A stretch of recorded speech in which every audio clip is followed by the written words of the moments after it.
Bien, para continuar con el estudio del impuesto sobre la renta, sobre los ingresos de las personas físicas, en esta ocasión comentaremos sobre los ingresos que obtienen las personas físicas por la enajenación de bienes.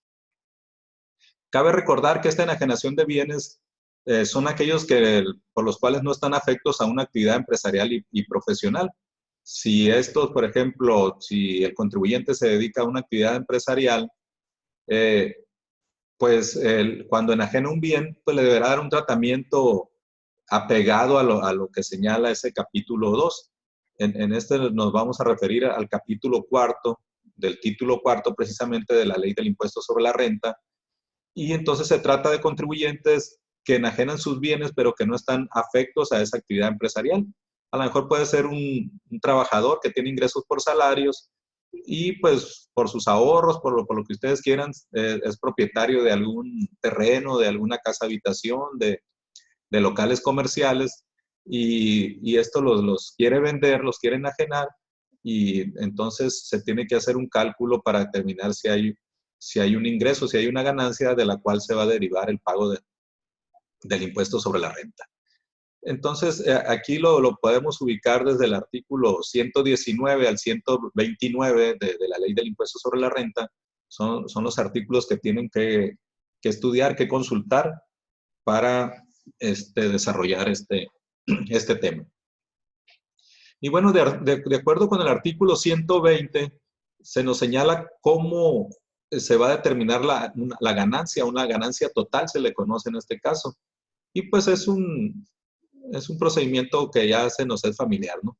A los ingresos acumulables por este concepto, por enajenación de bienes, le vamos a restar las deducciones autorizadas, que al igual que como lo vimos con arrendamiento, con la propia actividad empresarial y profesional, pues cada capítulo señala sus propias deducciones. En este caso, el artículo 121 señala específicamente cuáles deducciones autorizadas pueden efectuar estos contribuyentes, que son el costo comprobado de adquisición, tanto ya sea del terreno, de la construcción, los impuestos, derechos y gastos notariales que se hayan erogado por esta enajenación, así como comisiones pagadas y avalúos. Estas deducciones autorizadas vale la pena agregar que son susceptibles de ser actualizadas con un factor de actualización que utilizando los INPC que ya hemos utilizado en otras ocasiones, dividiendo el INPC del mes anterior al que corresponda a la enajenación entre el INPC del mes al que corresponda la adquisición o bien el gasto que estemos realizando. Entonces, repitiendo, INPC del mes anterior a la enajenación entre el INPC del mes que corresponda a la adquisición del bien o cuando se efectuaron los gastos correspondientes. Entonces, ya una vez realizadas estas operaciones, vamos a obtener nuestra ganancia total. Y para obtener la base para calcular nuestro pago provisional, pues vamos a dividir esa ganancia total entre el número de años en los cuales el contribuyente ha sido propietario de ese bien. Por ponerles un ejemplo, si tengo una ganancia total de 1,000,000 de pesos y la propiedad del bien la tuve durante 10 años, pues mi ganancia total van a ser 100,000 pesos. Y esa sería la base a la cual le vamos a aplicar la tarifa del artículo 126. Pero si ustedes van y verifican su artículo 126 de la Ley del Impuesto sobre la Renta, pues se van a dar cuenta de que no existe ninguna tarifa como tal, sino más bien nos da el procedimiento de cómo vamos a calcular esa tarifa. Y ahí el artículo 126 nos dice que será la tarifa del artículo 96 por cada uno de los meses del año, es decir, en otras palabras sería la tarifa anual, porque la mensual, si la sumamos 12 veces, pues nos va a dar con la anual podemos hacer este cálculo, o bien con la de la actividad empresarial del mes de diciembre. Sin embargo, hay que hacer la observación que en el anexo de la resolución miscelánea donde se publican las tarifas, La primera tarifa que sale ahí publicada es la que se refiere a este cálculo. Pero si no queremos tener mayores problemas si aplicamos la tarifa anual del artículo 152, lo estaríamos haciendo correctamente.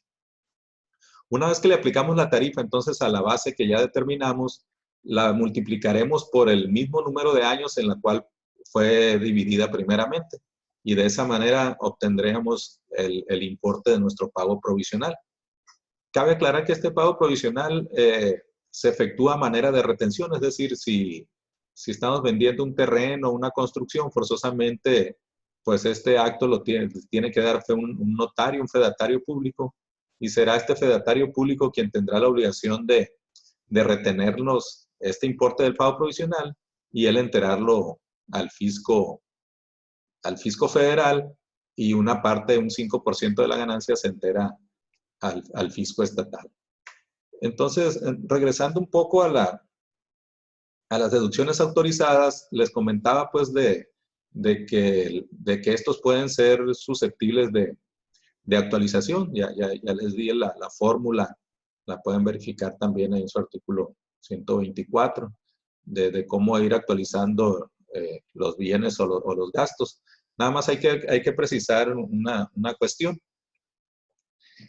Cuando en el valor del bien que estamos enajenando, si se trata de una construcción, y obviamente esta construcción pues lleva implícita un terreno, y en la escritura constitutiva con las escrituras no se separa el valor de uno y otro, fiscalmente se tiene que darle el valor del 20% al terreno, y al edificio se le va a dar el valor restante del 80%. Vamos a suponer que adquirí esta construcción, la adquirí en 500,000 pesos, pero no se señala cuánto es el valor del terreno y cuánto de la construcción. Entonces, fiscalmente, el 20%, o sea, los 100,000 pesos, sería el costo del terreno, y los 400,000 pesos restantes sería el valor de la construcción. Y es importante esta separación porque, como ustedes ya lo saben, pues los terrenos no se deprecian. No así la construcción, que esta se le tiene que aplicar un porcentaje de depreciación. El porcentaje que se aplica normalmente en una actividad empresarial para un edificio o una construcción, pues ustedes saben que es el del 5%.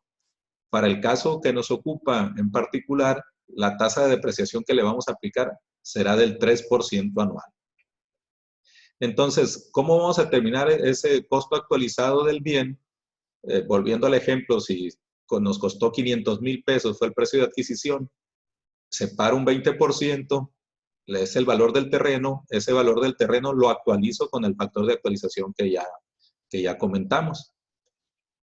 Y para actualizar el costo de la construcción, esta primeramente tiene que ser depreciada, es decir, al 3% anual. Suponiendo entonces que si tuvimos 10 años de propiedad de esta construcción, entonces la depreciación acumulada sería del 30%. El 3% anual por los 10 años sería el 30%.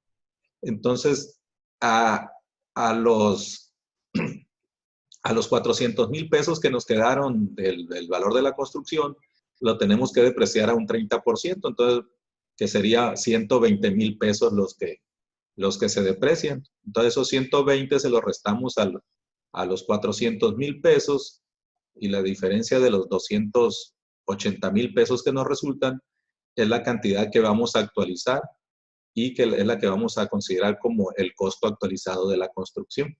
Entonces, hay que tomar en cuenta esa parte, separar el costo de adquisición, 20% terreno, 80% la construcción. El terreno, dijimos, no se deprecia, se actualiza. La construcción se deprecia al 3% anual, y ya una vez que esté depreciado, lo actualizamos. También los impuestos, derechos y gastos notariales, pues se van a actualizar desde la fecha, dijimos, en que se erogaron hasta el mes anterior al cual se está enajenando el bien. Igual sucede para las comisiones pagadas y avalúos. Aquí debemos de tener cuidado en las fechas, porque pueden ser fechas distintas, en las cuales se compró el bien, en las cuales se pagan los impuestos, los derechos, en los cuales se pagan las comisiones y los avalúos. Entonces ya de esa manera obtenemos el pago provisional. Si queremos determinar nuestro impuesto anual, pues partimos desde la misma base. Ya tenemos la ganancia total, tenemos la antigüedad. Cuando hicimos el cálculo del pago provisional, pues le llamamos la base gravable para el pago provisional. Aquí en la anual van a ser los ingresos acumulables. Si suponemos que nada más tenemos este tipo de ingresos, pues haremos nuestro cálculo anual de la manera ya conocida por ustedes. A los ingresos acumulables, que sería el que resulte de dividir la ganancia total entre la antigüedad, le vamos a restar las deducciones personales que en su caso hayamos efectuado de acuerdo al artículo 151 de la ley del impuesto sobre la renta. Y pues ya ahora sí, a esa base anual, pues le aplicaremos la tarifa del artículo 152 y obtendríamos el ISR de los ingresos acumulables. Aquí cabe agregar pues de que nos hace falta declarar otra parte, el ISR de los ingresos no acumulables, porque si dividimos entre los 10 años la ganancia total, poniendo el ejemplo, si nada más, si tuvimos una ganancia total de 1.000.000 de pesos, por decir algo, y lo dividimos entre los 10 años, el ingreso acumulable pues serían los 100.000 pesos, que sería lo que le aplicaríamos la tarifa. Si vamos a hacerlo sencillo, si no tenemos una deducción personal. Pero ¿qué pasa con los 900.000 pesos restantes? No quiere decir que por eso no se va a pagar impuesto. Se va a hacer el pago del impuesto, pero con un cálculo diferente. A los 900.000 pesos le vamos a aplicar una tasa de ISR que se le conoce en el argot fiscal como tasa efectiva. ¿Y cómo vamos a determinar esa tasa? Pues vamos a dividir el ISR que le corresponda a mis ingresos del año, a los que ya obtuve en el año, a los 100.000 pesos, le apliqué la tarifa. Entonces, suponiendo que nos dieran, no sé, 20.000 pesos de impuestos. Entonces, dividimos esos 20.000 pesos entre la base gravable, a la cual le aplicamos esos 20.000, que fueron los 100.000 pesos, y nos va a dar una tasa de impuesto del 20%. Estoy haciendo un ejemplo aquí en el aire, ¿no? Entonces, a mi ganancia total del 1.000.000 de pesos, le resto la ganancia acumulable, que fueron 100.000 pesos, entonces me queda una base de ingresos no acumulables de 900.000 pesos, a los cuales les voy a aplicar la tasa que ya determinamos del 20% y nos daría un ISR de ingresos no acumulables de 180.000 pesos. Entonces, esos son los que sumaría en la diapositiva anterior como ISR de ingresos no acumulables. Entonces, ya una vez que tenemos el ISR total, pues aquí sí le podemos restar los pagos provisionales que ya hicimos. Si lo hiciéramos así de una manera sencilla, sin que haya deducciones personales ni otro instrumento, el ISR al final nos tiene que salir cero. Pero si ya incluimos deducciones personales, pues seguramente nos va a dar un saldo a favor. La situación aquí se complica en la declaración anual cuando tenemos otro tipo de ingresos.